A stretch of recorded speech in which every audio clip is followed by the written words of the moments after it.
എന്നെ ശ്രവിക്കുന്ന എല്ലാവർക്കും എൻ്റെ നമസ്കാരം. പാപത്തിൻ്റെ ശമ്പളം മരണമത്രേ. അന്യായത്തിൽ ഞാൻ ഉത്ഭവിച്ചു, പാപത്തിൽ എൻ്റെ മാതാവ് എന്നെ ഗർഭം ധരിച്ചു എന്നതിൻ്റെ അടിസ്ഥാനത്തിൽ പാപം എന്നതിനെക്കുറിച്ച് എനിക്ക് ഉള്ള ധാരണ പങ്കുവയ്ക്കാനാണ് ശ്രമിക്കുന്നത്. പാപം എന്ന വിഷയത്തെക്കുറിച്ച് വിശദീകരിക്കുമ്പോൾ എല്ലാ പണ്ഡിതന്മാരും ഉപദേശകരും പാപം എന്താകുന്നു എന്ന് നിർവചിക്കുന്നതിൽ പകച്ചു നിൽക്കുകയാണ്. കാരണം ഒരു നിശ്ചിതമായ പട്ടിക ആരുടെയും കൈവശമില്ല എന്നതാണ്. ഓരോ സമൂഹത്തിൻ്റെയും ആവശ്യ അനുസരണം അനുസരിച്ച് കാലാകാലങ്ങളിൽ പാപത്തിൻ്റെ പട്ടിക കൂട്ടിയും കുറച്ചും തിരുത്തി കുറിക്കുന്നത് ആകാം. ഉദാഹരണം, ഉൽപ്പത്തി പുസ്തകത്തിലെ സൃഷ്ടികാലത്ത് നിലവിലുണ്ടായിരുന്ന ഏക പാപം നന്മ തിന്മകളുടെ അറിവിൻ്റെ വൃക്ഷഫലം തിന്നരുത് എന്ന വിലക്ക് മറികടക്കുന്നത് മാത്രമായിരുന്നു എങ്കിൽ മോശയുടെ കാലം എത്തിയപ്പോൾ 10 കൽപ്പനകളായി ഉയർന്നു. ഇന്നത്തെ ലോകത്തിൽ ഓരോരുത്തരുടെയും ആവശ്യാനുസരണം തെറ്റുകളുടെ പട്ടിക മാറ്റി മറിക്കുന്നു എന്ന് കാണാം. അതാകട്ടെ ഇന്ന് തെറ്റുകളുടെ വാല്യങ്ങൾ തന്നെയുണ്ട്. ഈ സ്ഥിതി മാറി ഇന്നത്തെ തെറ്റുകൾ നാളത്തെ ശരിയെന്ന് കാലവും പ്രതീക്ഷിക്കാം. യുക്തിപരമായി ചിന്തിച്ചാൽ ഒരു വിത്ത് നിലത്ത് വീണ് മുളച്ച് കാലക്രമത്തിൽ ഒരു പടവൃക്ഷം ആകുന്നത് പോലെ ഒരു തെറ്റ് പൊട്ടി മുളച്ച് പടവൃക്ഷമാകുന്നതായി സങ്കല്പിക്കാം. പാപത്തിൻ്റെ അടിസ്ഥാനം എന്ത് എന്ന് കണ്ടുപിടിക്കേണ്ടതുണ്ട്. ഇത് അറിയുവാൻ ആദ്യമായി ഏകനായ ഒരു സൃഷ്ടിതാവിനെയും തൻ്റെ സൃഷ്ടികളെയും അറിയേണ്ടത് അത്യാവശ്യമാണ്. ഉദാഹരണം, ഇത്രയും കൃത്യതയോടെ വിവരിക്കുന്ന വേറൊരു ഉദാഹരണം ഇല്ല എന്നതിനാൽ ഉൽപ്പത്തി പുസ്തകത്തെ തന്നെ ആശ്രയിക്കാം. അവിടെ പല സൃഷ്ടികളും ഒരു സൃഷ്ടിതാവിനെക്കുറിച്ചും പരാമർശിച്ചിട്ടുണ്ട്. സൃഷ്ടികളുടെ മകുടം ആയ മനുഷ്യൻ സൃഷ്ടിക്കപ്പെട്ടത് സൃഷ്ടിതാവിൻ്റെ സ്വന്തം രൂപത്തിലും സദൃശ്യത്തിലും ആകുന്നു എന്ന് ഉൽപ്പത്തി 1:27 കുറിച്ചിരിക്കുന്നു. ആയതിനാൽ യുക്തിപരമായി ദൈവവും മനുഷ്യനും മാത്രമല്ല എല്ലാ സൃഷ്ടികളും സൃഷ്ടിതാവിൻ്റെ രൂപസാദൃശ്യം ഉള്ളതാണ്. ഉദാഹരണം, എല്ലാ സൃഷ്ടികളുടെയും അവിഭാജ്യമായ ഏറ്റവും ചെറിയ ഘടകം ഒരു ആറ്റമാണെന്നും അത് ഇലക്ട്രോൺ, പ്രോട്ടോൺ, ന്യൂട്രോൺ എന്ന 3 ഘടകങ്ങൾ ഒരേ അനുപാതത്തിൽ ഒന്നായിരിക്കുന്നതാണ് എന്ന് ശാസ്ത്രം ശരിവച്ചിട്ടുണ്ട്. സകല സൃഷ്ടികളും ഇലക്ട്രോൺ, പ്രോട്ടോൺ, ന്യൂട്രോൺ എന്ന ത്രിത്വഘടനയിൽ ഉള്ള ആറ്റം പല അനുപാതത്തിൽ കൂട്ടി ഇണക്കി ഒന്നാക്കിയതാണ്. ചുരുക്കത്തിൽ എല്ലാ സൃഷ്ടികളുടെയും അടിസ്ഥാനം സൃഷ്ടിതാവ് എന്ന പൂർവികനിൽ നിന്നും കൈമാറിക്കിട്ടിയ ആറ്റം എന്ന പൊതുവസ്തുവാണ്. ആരെങ്കിലും സൃഷ്ടിതാവ് ഇല്ല എന്ന് പറഞ്ഞാൽ അവർക്കൊരു പൂർവികൻ ഇല്ല എന്ന് പറയുന്നതിന് തുല്യമാണ്. അത് മനുഷ്യ സൃഷ്ടിയുടെ കാര്യത്തിൽ വരുമ്പോൾ കണികകൾ കൂട്ടി ഒട്ടിച്ച് കൂട്ടങ്ങളായ ദേഹം, ദേഹി, ആത്മാവ് എന്ന 3 ഘടകങ്ങൾ ഒരേ അനുപാതത്തിൽ സന്തുലിത അവസ്ഥയിൽ നിർമ്മിക്കപ്പെട്ടതായിരിക്കുന്നുവെന്ന് യുക്തിസഹജമാണ്. ഈ സന്തുലിതാവസ്ഥ അനന്തമായി നിലനിർത്തിയാൽ മാത്രമേ ദൈവിക രൂപസാദൃശ്യം കാത്തു സൂക്ഷിക്കുവാനും സത്യം ഗ്രഹിക്കുവാനും സാധ്യമാകൂ. ചുരുക്കത്തിൽ ആറ്റം സമതുലാവസ്ഥയിൽ ഉള്ള തൃത്വമാകുന്നുവെങ്കിൽ ദൈവവും മനുഷ്യനും തൃത്വഘടനയിൽ സന്തുലിതാവസ്ഥയിൽ ഉള്ളത് തന്നെയാണ്. മനുഷ്യർക്ക് സന്തുലിതാവസ്ഥയെ നിലനിർത്തുവാൻ പല പരീക്ഷകളെയും അതിജീവിക്കേണ്ടതുണ്ട്.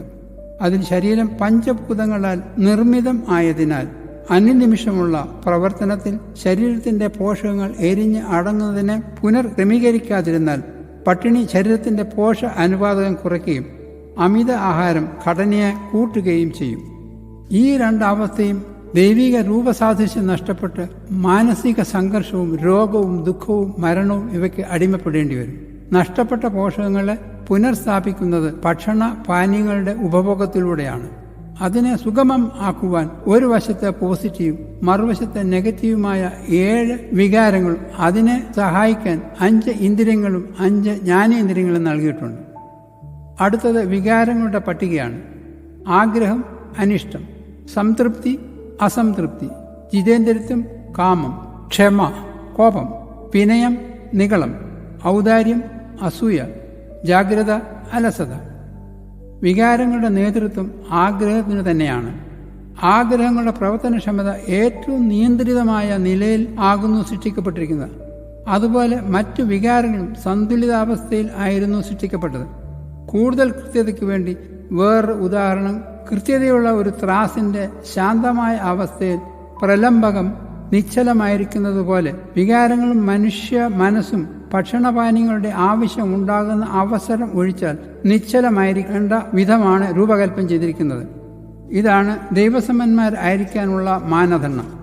എന്നാൽ നിരന്തരം ആവശ്യം വരുന്നതും തുടർച്ചയായി സാമീപ്യം പുലർത്തുന്ന ഭക്ഷണപാനീയങ്ങളോടുള്ള ആഗ്രഹം അത്യാഗ്രഹവും ആസക്തിയും ആയി മാറി പൂർവ്വസ്ഥിതിയിലേക്ക് മടങ്ങാത്ത അവസ്ഥയിൽ ആസക്തിയിലായവ അമിതമായി ഭക്ഷിക്കുവാനും പാനം ചെയ്യുവാനും പ്രേരിതമാകും. നല്ലതും തീയതുമായി തരംതിരിക്കുന്നതിന് പ്രേരിപ്പിക്കുന്നതിനാൽ ആകുന്നല്ലോ അത്യാഗ്രഹവും ആസക്തിയും അമിത ഉപഭോഗവും. അതിലൂടെയുള്ള ഭക്ഷണപാനീയങ്ങളുടെ അമിതമായ ഉപഭോഗവും രണ്ടാമത്തെ പാപമാണ്. വിശപ്പും ദാഹവും അനുഭവപ്പെടുമ്പോൾ ആസക്തിയിലായ ഭക്ഷണപാനീയങ്ങൾ അമിതമായി ഭക്ഷിക്കുമ്പോൾ ആവശ്യമുള്ള പോഷകങ്ങൾ ഏറ്റക്കുറച്ചിലുണ്ടാകും. അമിതമാകുന്ന പോഷകങ്ങളെ ശരീരത്തിന്റെ കലവറയിൽ സൂക്ഷിക്കുന്നതിനാലും രോഗം വരും. ഉദാഹരണം, കരൾ വീക്കം ആവശ്യത്തിലുള്ള രോഗമാണ്. അതുകൂടാതെ ശരീരത്തിൽ അമിതമായ ഊർജം സൃഷ്ടിക്കപ്പെടും. അമിത ഊർജത്തെ പുറന്തള്ളുവാനുള്ള അടുത്ത വാതിലാണ് ലൈംഗികത. ഇതാണ് പാപത്തിന്റെ പട്ടികയിൽ സ്ഥലം പിടിക്കുന്ന അടുത്ത പാപം. ഇതിനെ ഉപേക്ഷിക്കാനുള്ളതായ വൈമനസ്യത്താൽ സന്താനങ്ങൾ ദൈവം തന്ന അനുഗ്രഹത്തിന്റെ പട്ടികയിലാക്കി മനുഷ്യൻ മക്കൾ ദൈവം തന്ന സമ്മാനം ആയി പരിശുദ്ധം എന്ന് സ്ഥാപിച്ചിട്ടുണ്ട്. എന്നാൽ മത്തായി 19:11-12 3 തരത്തിലുള്ള ഷണ്ണന്മാരെ കുറിച്ച് വിവരിച്ചിട്ടുണ്ട്. സ്വർഗരാജ്യത്തെ പ്രതി തങ്ങളെ തന്നെ ഷണ്ണന്മാർ ആക്കുന്നവരുണ്ട്. വചനം മാത്രമാണ് അടിസ്ഥാനം എന്ന് വിശ്വസിക്കുന്നവർ ഈ വാക്യത്തെ പരാമർശിക്കാതെയും അനുവർത്തിക്കാതെയും ഇരിക്കുന്നു. ഏദൻ തോട്ടത്തിൽ ആദ്യ മാതാപിതാക്കൾ ചെയ്ത രണ്ടാമത്തെ പാപമാണിത്. ഈ ഭൗതിക സുഖത്തെ ഉപേക്ഷിക്കാനുള്ള മടിയിൽ ഉൽപ്പത്തിയിൽ ആദ്യ മനുഷ്യനെ ഏകനായി ദൈവത്തിന്റെ രൂപസാദൃശ്യത്തിൽ സൃഷ്ടിച്ചത് തെറ്റായിപ്പോയി എന്ന് മനസ്സിലാക്കി ഒരു തുണയായ ഹൗവയെ സൃഷ്ടിച്ചുവെന്ന് മനുഷ്യർ സമർത്ഥിച്ചിട്ടുണ്ട്. ഉൽപ്പത്തി 2:8-12 വിശദീകരിക്കുന്ന അനുസരിച്ച് ആദാമിനെ സൃഷ്ടിച്ചത് ഏദൻ തോട്ടത്തിലാക്കി പാലിക്കേണ്ട നിയമവും നൽകിയ ശേഷമാണ് സ്ത്രീയുടെ കാര്യം ഓർക്കുന്നത്. ദൈവത്തിന് തെറ്റുപറ്റി എന്ന് പറഞ്ഞാൽ ദൈവമല്ലാതായി വരും. അനന്തമായ ഈ പ്രപഞ്ചത്തെ ദൈവം ഒരുവൻ ഏകനായി നിയന്ത്രിക്കുന്നു എന്നതിനാൽ താരതമ്യേന ചെറുഗോളമായ ഭൂമിയെ നയിക്കുവാൻ മനുഷ്യൻ ഏകൻ മതി എന്ന് ദൈവം അറിഞ്ഞിരുന്നു. അവൻ പെറ്റുപെരുകി ഇന്നായിരിക്കുന്നത് പോലെ ഭിന്നിച്ച് തമ്മിലടിച്ച് പ്രകൃതിയുടെ ആവാസ വ്യവസ്ഥയെ ചൂഷണം ചെയ്ത് ഭൂമിയുടെയും ജീവജാലങ്ങളുടെയും നിലനിൽപ്പും ഇല്ലാതാക്കും എന്ന് അറിഞ്ഞതിനാൽ അവനെ ഏകനായി സൃഷ്ടിച്ചു എന്നതല്ലേ സത്യം. മറ്റ് ജീവജാലങ്ങൾ ഇണചേരുന്നത് കണ്ടിട്ടാകണം തനിക്കും ഒരു സ്ത്രീയെ ഇണയായി വേണമെന്ന ആഗ്രഹം മനുഷ്യനെ പരീക്ഷിച്ചത്. അപ്പോൾ അവൻ ദൈവസമൻ ആയിരുന്നതിനാൽ അവന്റെ ആഗ്രഹം ദൈവത്തിന്റെ ഇടപെടൽ ഇല്ലാതെ സാഫല്യമായി എന്നതാണ് സത്യം. ആയതിനാൽ മനുഷ്യർ ലൈംഗിക വികാരത്തിന്റെ സാക്ഷാത്കാരത്തിനായി ഇണചേരുന്നത് പാപത്തിന്റെ പട്ടികയിൽ വരും. അതല്ല എങ്കിൽ അവൻ ജനിപ്പിക്കുന്ന സന്തതികൾ ദൈവസമന്മാർ ആയിരുന്നാൽ ആ ഇണചേരൽ പാപമുക്തമായിരിക്കും. എന്നാൽ ആദിജാതന കയീൻ കൊലയാളി ആയതിൽ നിന്നും മനുഷ്യരാൽ അത് അസാധ്യമെന്ന് തെളിഞ്ഞിരിക്കുന്നു. അടുത്തത് ആഗ്രഹത്തിന്റെ അനിയന്ത്രിതമായ ത്വരിതപ്പെടുത്തലിന് മറ്റ് സഹവർത്തികളും സഹായികളുമായ സംതൃപ്തി, ക്ഷമ, വിനയം, ഔദാര്യം, ജാഗ്രത ഇവകൾ ആഗ്രഹം തുല്യമായി വളർന്ന് അസംതൃപ്തി, കോപം, നിഗളം, അസൂയ, അലസതയും ആക്കുന്ന വികാരങ്ങളും അതിന്റെ ക്രിയകളും ചെയ്യുവാൻ പ്രേരിപ്പിക്കും. ഇവകളാണ് യഥാർത്ഥത്തിൽ പാപങ്ങളുടെ അടിസ്ഥാനങ്ങൾ. ഈ ത്വരിതപ്പെടുത്തലുകളുടെ 360 ഡിഗ്രിയുടെ ഗണിതശാസ്ത്രപ്രകാരമുള്ള ഗുണിതങ്ങളായി അതിന്റെ എണ്ണം അനന്തമായി നീണ്ടുപോകും. ആഗ്രഹം പൊട്ടിമുളച്ച് അത്യാഗ്രഹവും ആസക്തിയും 10 കൽപ്പനകളായിട്ട് നിയമാവലികളായിട്ട് ഈ വികാരങ്ങളുടെ ഭിന്നങ്ങളായ അളവിൽ രൂപാന്തരപ്പെടുന്നു. ഇവകളുടെ അടിസ്ഥാനത്തിൽ അല്ലാതെ പാപങ്ങൾ ഒന്നു തന്നെയില്ല. ആത്മീകം, മുതലാളിത്തം, കമ്മ്യൂണിസം, സോഷ്യലിസം, നിരീശ്വരത്വം എല്ലാം ഈ വികാരങ്ങളുടെ ഭിന്ന അനുപാതത്തിൽ മലിനീകൃതമായി DNA-യിലൂടെ വീതിച്ച് ചിതറപ്പെട്ടവയാണ്. കൊലപാതകവും ഈ വികാരങ്ങളുടെ പ്രതിഫലനമാണ്. ശാസ്ത്രത്തെ ആശ്ലേഷിക്കുന്നവർ ഏറ്റവും അപകടകരമായ ഒരു അവസ്ഥയെ അറിയുന്നില്ല. ശരീരത്തിന് അത്യാവശ്യം വരുന്ന ആഹാരത്തെ വളരെ കൃത്യതയോടുകൂടി യഥാസമയം അറിയിക്കുമ്പോൾ അതിനെ ഉൾക്കൊള്ളാൻ കഴിയാത്ത വിധം അത്യാഗ്രഹമോ ആസക്തിയോ തടസ്സം ആകുന്നതിനാൽ ശരീരത്തിന്റെ ഘടനയ്ക്ക് ഭക്ഷണ രീതിയിൽ കൂടെ വികാരങ്ങളുടെ താളം തെറ്റുന്നു. ഓരോ വ്യക്തിയിലും ഈ വികാരങ്ങളുടെ താളം തെറ്റുന്നത് പല അളവിലാകുന്നു.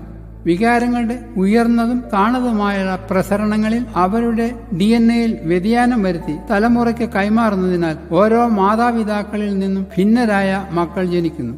ഭിന്നരായ തലമുറയിൽ നിന്നും ഭിന്നരായ മതങ്ങളും കൂട്ടങ്ങളും ഉണ്ടാകുന്നു. ചുരുക്കത്തിൽ മനുഷ്യന്റെ 7 വികാരങ്ങളുടെ പോസിറ്റീവും നെഗറ്റീവും വശങ്ങളിലേക്ക് അനിയന്ത്രിതമായി ആടി ഉലഞ്ഞുള്ള അവസ്ഥയാണ് എല്ലാ പാപങ്ങളുടെയും ഉറവിടം. തുടച്ചു നീക്കുവാൻ ഏറ്റവും പ്രയാസമുള്ള പാപം മാതാപിതാക്കളിൽ നിന്ന് പാരമ്പര്യമായി കൈവന്നിട്ടുള്ളതാണ്. രണ്ടാമത്തത് ദൈനംദിന ജീവിതത്തിൽ ചെയ്തു കൂട്ടുന്ന പാപങ്ങൾ.